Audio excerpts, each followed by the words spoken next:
Hi there, I am Becky Amble, and I want to share something with you today. I'm not sure if this is quite an AI tip. However, I think it's an important one. Now, a lot of us are probably not doing a whole heck of a lot on Facebook or Instagram. And then there's a lot of people who are. So I want to share something with you because I was recently talking to a, well, really an expert in Facebook and Instagram. And that person said, boosting is a waste of time and money. And what you want to do is you want to have ads because you can control them and you can set that so that you get more of a benefit from the ads. I thought, yeah, I would like to know more about that. So I actually went and used my artificial intelligence to get some ideas. And I want to share that with you. So, what's the difference is probably the first thing that we want to know. Well, a boosted post is when you take an existing post on Facebook or on Instagram and you pay to extend the reach. And this is intended to get more people to see that post, more eyeballs on that post. Now, Facebook or Instagram ad campaign, you would use something called Ads Manager, and you would go to Facebook or Instagram and look that up. Just put it in your search bar. I don't know if it's on Instagram as easily as Facebook. Anyway, you can find it. And then what you do is you make your ad from scratch, or you might do something where you convert a post and turn it into an ad. And the ads manager is really a full toolkit available to you. And you can make custom objectives for your ads, things like leads, conversions, and so on. And you have a deeper audience targeting capability, and you have more formats available, you have different placements available, and you can test or optimize the ads. So there's a lot more to it, and both are paid, and the level of sophistication and the control is what is really different. For example, as we said on Facebook's own help pages, they say that a boosted post is still technically an ad. Because it uses your budget to share and things like that. And it is simpler than doing an ad. So let's take a look at some pros and cons and see how that stacks up. Boosted posts. What are some of the positive things about it? Well, it's very quick and easy to set up, and you can pick a post, you can choose your audience settings, you can set the budget and the duration. So that's one positive. It's also a good way to get more reach and engagement. So if you're looking for likes and comments and shares, that can be helpful. And you'll get that on your content that's already working. So typically you want to look for some content that's getting good numbers. Or if your goal is engagement, this is a good way to get more engagement. Now, also, another positive is that there are lower barriers to entry when you're using boosting. It's good for small budgets, small campaigns, simpler campaigns, and for someone new to running paid promos. Like I said, I don't do any at all, so I would be a neophyte on this. And there are some cons for boosting. Let's see what we got here. So there's limited targeting, and that's as far as defining your audience. And there's limited placements, there's limited campaign objectives. For example, you can't optimize directly for conversions or sales if you're doing a boost. And there's less control over the creative and the placement, the bid optimization, all that kind of stuff. And as an example, you cannot edit very many elements of a post once you boost it. So if you do boost, make sure your post is ready to go. And because boosting is simpler, it may cost you more or yield you less when your goal is something more substantial than just engagement or reach. So if you want something more of a conversion, it's probably an expensive way to go. Some analysts say that boosting posts is less efficient when you want tangible business outcomes like lead gen, conversions, rather than just engagement. If you always rely on boosting rather than planning a full campaign, you might miss out on some optimization capabilities and scaling if you are only boosting. Well, what about doing some ads via the ads manager? Here's some positive things. You get more precise targeting, like the demographics, the interests, the behaviors. custom audiences, lookalike audiences. You could put that in when you're doing the ads. And also, you will have more campaign objectives available to you when you're doing ads, paid ads. Things like brand awareness, traffic, lead gen, conversions, catalog sales, and so on. Those objectives are available when you create an ad campaign.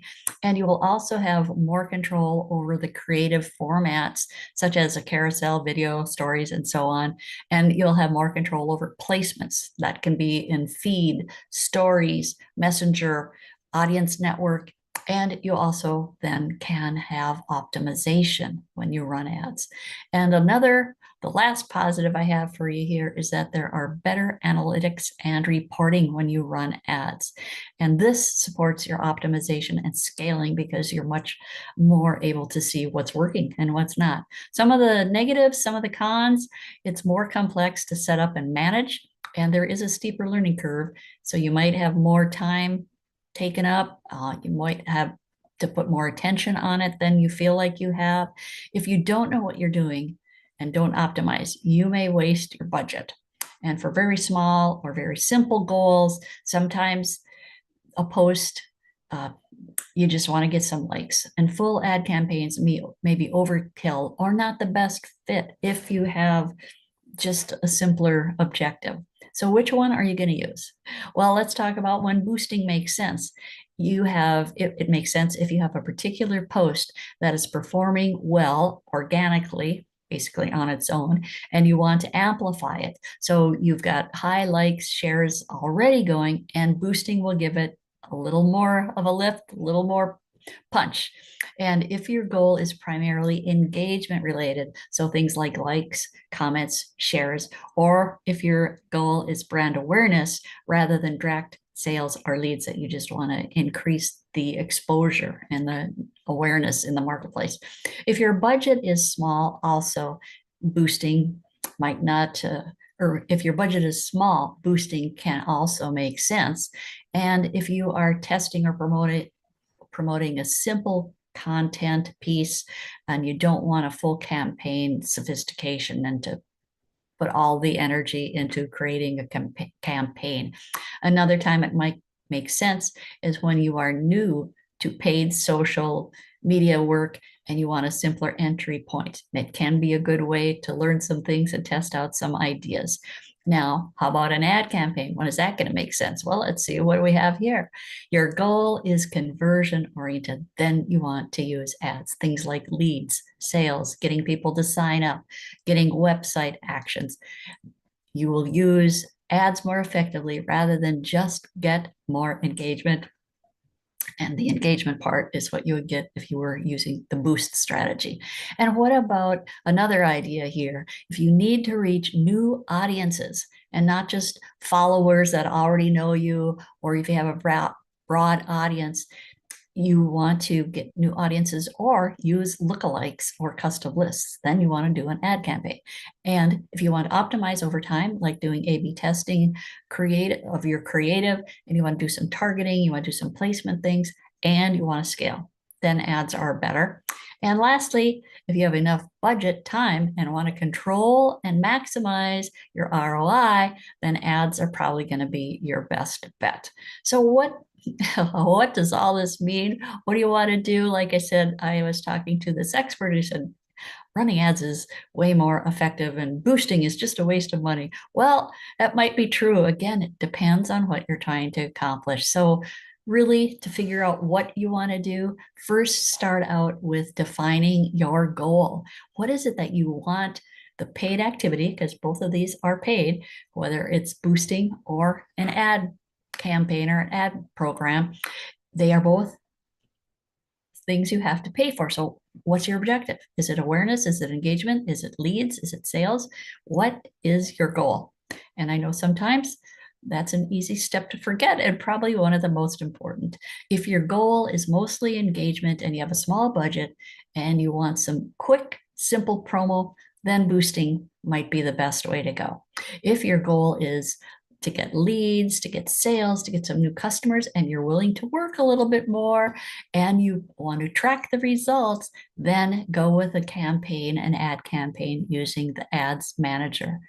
And lastly, if you pick a boost and you pick a post that's already doing well, that's usually a stronger signal and you're more likely to get more value. So you want to lastly monitor your results and your metrics. So think about the cost per result, audience quality, conversion rate, and be ready to shift to full ads if boosting isn't giving you the outcomes that you need. One of the things that typically you want to do is what is called cost per action if you're doing advertising. So when you're doing that, Meta itself, Facebook, supports a cost per action or cost per action or cost per acquisition model when you pay and you have a specific predefined action that happens. So you want to purchase, you want to sign up, you want an app download. And also, when you set up a campaign and you have objectives like conversions in the ad manager, Meta will try to optimize delivery toward people who are likely to take action. So they are going to help you get to the right people. And I think that's pretty cool. And in effect, you can focus and spend on outcomes you care about, things like leads and sales, rather than just get more seen or get more clicks. And I would say that probably most of us are looking for a little bit more action. So choose what makes the most sense for you. And there's more details and more things that you can look into here. So if your business goal really is sales or leads, then set up that ad campaign with the conversions objective and have Meta optimize toward paying for meaningful actions. So it's going to help you get the actions that you want and help you find the people that you want. And this is more likely what people are thinking when they say, ads are more, you have a better payoff. And you still need to manage it though, if you're doing ads. So you need to set up the proper conversion tracking and define your action and also choose the right objective. Be sure that your ad and your landing page convert. So you need to pay more maybe, and or otherwise you will pay more and not get your outcome. So the goal is simpler. You want to get more likes or you want to reach a lot of people, then probably again boosting is the option for you. You still have to spend some money no matter which choice you get. I was going to give you a few different things. If you want to have a little mini guide on this, I've got one. Just send me an email. And what I wanted to do is tell you some places that you could get some good information. There's one place called the Social Media Digest. I'm sorry, Social Media Dashboard. So you can Google that. There's another resource called Social Champ, CHAMP, and Facebook itself has a fair amount of information. There's another resource called the Digital Exchange that will get you some information. And let me see, there's another one here called Seer Interactive. So that's SEER Interactive. And I think we already mentioned the Digital Exchange. There's another resource called Altos, ALTOS. And those will give you some other resources if you're looking for some help. Oh, here's another one, CIS Agency, and they will give you some help. And PBJ Marketing, as in peanut butter and jelly, marketing is another resource. And Blue Tone is two words stuck together, capital B, capital T, and that is Blue Tone Media. So if you're looking for some information and some other resources, those would be good ones for you. If you want to get the mini guide that I have, just let me know and I will send that to you. Hope those are some things that you can use. This is kind of a mini workshop, I guess, versus a quick post for you. Thanks much, and I look forward to seeing you in another AI tip or whatever I end up doing.